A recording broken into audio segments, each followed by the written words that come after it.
Friends, आज हम विज्ञान विषय में अपने सब्जेक्ट जीव विज्ञान के बारे में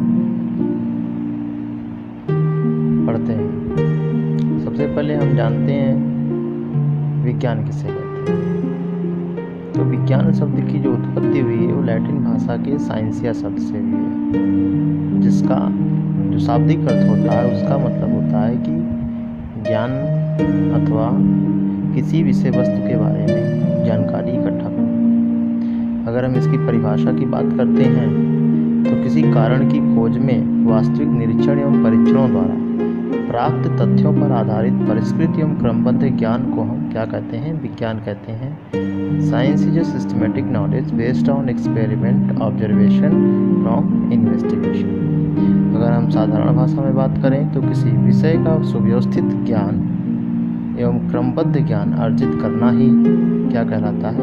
विज्ञान कहलाता है। तो विज्ञान की हालांकि कई शाखाएं होती हैं, लेकिन हमें यहाँ पर अपने सब्जेक्ट जीव विज्ञान के बारे में पढ़ना है। तो जीव विज्ञान का जो इंग्लिश वर्ड होता है उसको हम इंग्लिश में कहते हैं बायोलॉजी, और बायोलॉजी जो शब्द होता है वो दो शब्दों से मिलकर के बना होता है।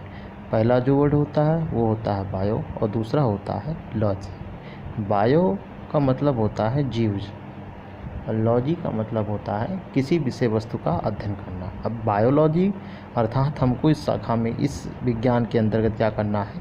जीव जंतुओं के बारे में उसका अध्ययन करना है, जिसे हम क्या कहते हैं? जीव विज्ञान कहते हैं। तो सबसे पहले सन 1802 में लैमार्क और ट्रेविरेनस नामक दो वैज्ञानिकों ने इस बायोलॉजी शब्द की उत्पत्ति की थी। अब जीव विज्ञान की जो शाखाएं होती हैं वह प्रमुख दो प्रकार की होती हैं।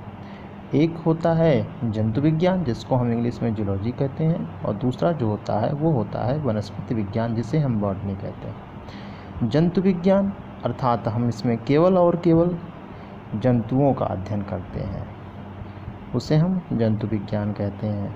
और जो वनस्पति विज्ञान होता है, इस शाखा के अंतर्गत हम क्या करते हैं?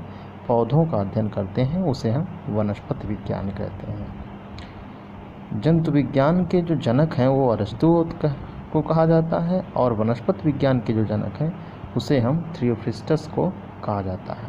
धन्यवाद।